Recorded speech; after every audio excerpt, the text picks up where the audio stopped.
Om Shanti. Welcome to आपके अपने channel meditation lab, जिसे आप अपनी आत्मा को परमात्मा के ज्ञान खजाने से भरपूर होने के लिए, व्यक्त अव्यक्त मुरलीज़ के लिए और अपनी आत्मा की इस जर्नी में एक नई दिशा के लिए आप चैनल को लाइक शेयर कर सकते हैं। अभी जो है हमारी अव्यक्त मुरली सीरीज़ चल रही है, जिसमें 1972 की मुरलीज़ को स्टडी कर रहे हैं। आज 16 जून 72 की मुरली है, 16 जून 1972, जिसका टाइटल है, बहुत सुंदर टाइटल है, हर्षित रहना ही ब्राह्मण जीवन का विशेष संस्कार। देखिए, अगर कायदे से देखा जाए तो इस जीवन में चाहे कोई ज्ञान में है या नहीं है, आप सिंपल एक बार लाइफ की बात कीजिए, जीवन की बात कीजिए कि हम सब यहाँ पर क्या करना चाहते हैं। हम सब खुश रहना चाहते हैं, सुखी रहना चाहते हैं, हंसना चाहते हैं, खुशियाँ ही तो चाहते हैं हम सब। और यहाँ पर जब आप बात करते हो इस ब्राह्मण जीवन की, जब परमात्मा आपको मिल जाता है, एक ब्राह्मण का टाइटल आपको मिल गया, एक जीवन ही आपका बाकी दुनिया से अलग हो जाता है।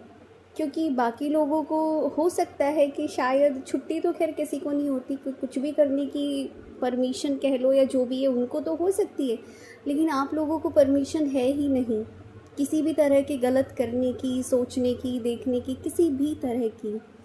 तो ऐसा तो नहीं है कि हमारे जीवन में, ब्राह्मण जीवन में प्रॉब्लम्स नहीं आते हैं, चीज़ें यहाँ पर भी होती हैं, क्योंकि कर्म करने से तो हम नहीं छूट सकते ना। और दूसरा, जो हमने पिछले कर्म किए हैं तो उनका जो एक तरीके से अकाउंट सेटलमेंट भी अभी होना है, क्योंकि ये लास्ट का जन्म है। तो बाबा क्या कहते हैं, देखो, जो ज्ञान का सिमरण करते हैं वह ऐसे हर्षित रहते हैं। ठीक है, हर्षित रहने का साधन क्या हुआ? ज्ञान का सिमरण करना। तो बाबा ने सिंपल बता दिया, अगर आपको हर्षित रहना है तो इस ज्ञान का सिमरण करते रहो। मतलब कि कोई ना कोई अच्छी बात आपके दिमाग में चल रही होगी, बजाय कि आप बैठकर किसी पास्ट की घटना के बारे में सोच रहे हैं, किसी दुख के बारे में सोच सोच के दुखी हुए जा रहे हैं, या फिर किसी ने कुछ कर दिया, किसी ने कुछ कह दिया, आगे फ्यूचर की संभावनाओं के लिए। तो ये चीज़ें आप वर्तमान में नहीं हैं, आप प्रेजेंट में नहीं हैं। और जब आप प्रेजेंट में नहीं होते हो तब आप दुखी होते हो। सिंपल सी एक डेफिनेशन अगर किसी को समझ में आ जाए, अगर आप वर्तमान में जी रहे हो तो आप कभी दुखी हो ही नहीं सकते। आपका जो भी दुख है ना, वो या तो पास्ट के ऊपर बेस्ड है कि पुराना कुछ ऐसा हुआ है, या फिर आपको भविष्य की कोई चिंता है। प्रेजेंट में करने के लिए कुछ नहीं है, जो है सब यही है। और उसी घड़ी को सफल बना लेना, इसी को योग कहा जाता है। योग आप जाके कहीं भूतकाल में या भविष्य काल में नहीं करते हो, आप योग करते हो वर्तमान में। इसलिए अपनी बुद्धि को कनेक्ट करना, प्रेजेंट में रहना सिखाया जाता है कि आत्मा इसी क्षण, इसी घड़ी जो है, जैसा है, उसी रूप में चीज़ों को देखकर, सच्चाई को स्वीकार करके जुड़ जाए।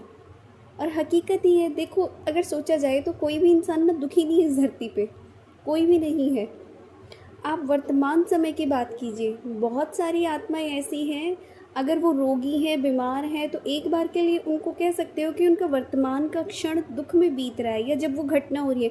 उसके बाद 80% लोग जो है ना, वो दुख में नहीं हैं, वो एक भुलावे की, एक इल्यूज़न, जिसको मुझे हिंदी वर्ड नहीं पता, इल्यूज़न के अंदर जी रहे हैं कि दुख है। दुख है नहीं, उन्होंने दुख बना रखा है। तो इस बात को, छोटी से राज को समझ जाइए। बाबा कहते हैं, देखो, प्रेजेंट की बात है, फिर पास्ट क्यों याद आता है? जो बात नई होती है, ताज़ी होती है, वो ज़्यादा स्मृति में रहनी चाहिए ना आप लोगों के। जब पास्ट याद आता है तो पास्ट के साथ साथ यह भी याद आता है कि इससे प्राप्ति क्या होगी। जब उससे कोई भी प्राप्ति सुखदायी नहीं होती है तो फिर भी याद क्यों करते हो? क्यों दिमाग से वो चीज़ें भूली नहीं जाती आपसे? बाबा बोलते, समझते हुए भी कर न पावे, इसको क्या कहा जाता है? निर्बलता ही कहेंगे। ये कोई बहादुरी तो सच में है नहीं कि आप जो चीज़ करना चाह रहे हो, मतलब आप प्रेजेंट में रहना चाह रहे हो, आप नहीं फील करना चाह रहे दुख को, या फिर आपको कोई बात बार बार याद आ रही है और उसके बाद भी आपसे नहीं हो पा रहा है, तो निर्बलता है, आत्मा निर्बल है। तो बाबा क्या कहते हैं कि विल पावर नहीं है फिर। और जिसके पास विल पावर है वो तो जो चाहे कर सकता है और करा सकता है। इसलिए बाप को भी क्या कहा जाता है, अथॉरिटी वाला। और बाप ने क्या अथॉरिटी दी है, मास्टर ऑलमाइटी अथॉरिटी हो। बाबा पूछते हैं क्या हो मास्टर ऑलमाइटी अथॉरिटी। ऑलमाइटी अर्थात सर्वशक्तिवान, ऑलमाइटी अर्थात जिसके पास ऑल माइट, सारी शक्तियाँ हैं। तो जिसके पास सारी शक्तियों की अथॉरिटी है तो क्या ये भूल जाएगा कि मैं कौन, खुद की पोजीशन है। तो बाबा बोलते हैं फिर कैसे निर्बल हो सकता है, नहीं हो सकता ना।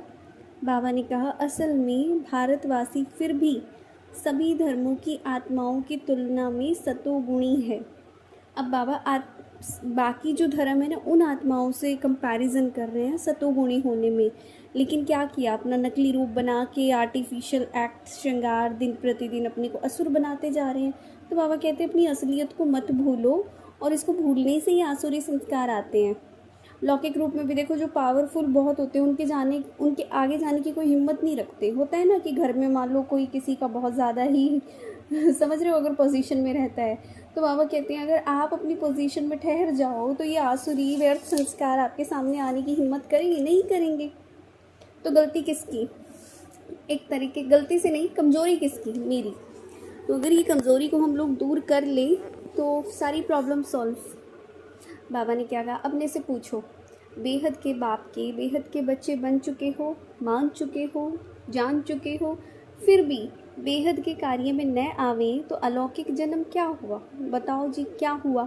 अगर आप बाप को जान कर भी अपनी वही घर गृहस्थी में, अपने 2-4 लोगों में, अपने बच्चे पति में, भाई बहन में, माता पिता में फंसे पड़े हैं, ठीक है, आप अलौकिक कोई कार्य कर ही नहीं रहे, तो काहे का अलौकिक जन्म आपका, किस बात का। सोचो तो सही ज़रा, अलौकिक जन्म कहाँ किसको जाता है। इसमें भी अलौकिक कार्य में लगे रहें। अपने जन्म और समय के महत्व को जानो, तब महान कर्तव्य करेंगे। और ये जानना तो जैसे बहुत सारी आत्माओं के लिए पता नहीं कितना भारी भरकम काम है। उनको तो जैसे पूरी दुनिया छोड़ छाड़ के सिर्फ 2-4 लोगों का ठेका मिला हुआ है, ये मेरी माँ, ये मेरा बाप, ये मेरा बच्चा, ये मेरा पति, ये मेरी पत्नी, बस। इसके अलावा सारी दुनिया पता नहीं कहाँ है। उनके ही बारे में सोचते रहेंगे, उनका ही करते रहेंगे, उनके लिए जीते रहेंगे, फिर कहेंगे कि हमें बाबा से वो प्राप्ति की अनुभूति नहीं होती, हम दुखों से कैसे छूटे, हम क्या करें। तुम अपना जीवन जिनके लिए लगा रहे हो ना, तो जाके उनसे मांगो ये चीज़ें। बाबा के लिए कर क्या रहे हो जो बाबा से मांगते हो। बाबा से भी प्राप्ति तब होगी ना जब बाबा को तुम समय दे रहे हो कि मेरा ये समय विश्व कल्याण के अर्थ है, सब चीज़ों को छोड़कर स्व कल्याण के अर्थ है ही नहीं वैसा समय। अब ऐसे तो इसके ऊपर बहुत लंबा लेक्चर हो सकता है, समझदार को इशारा ही काफ़ी है। ये थी आज की मुरली। जो भी चैनल पे नए आए हैं चैनल को लाइक सब्सक्राइब कर सकते हैं, जितना हो सकता है आप शेयर कीजिए ताकि बाकी लोगों तक भी ये ज्ञान पहुँचे। मिलते हैं नेक्स्ट मुरली में, तब तक thank you so much. Om Shanti.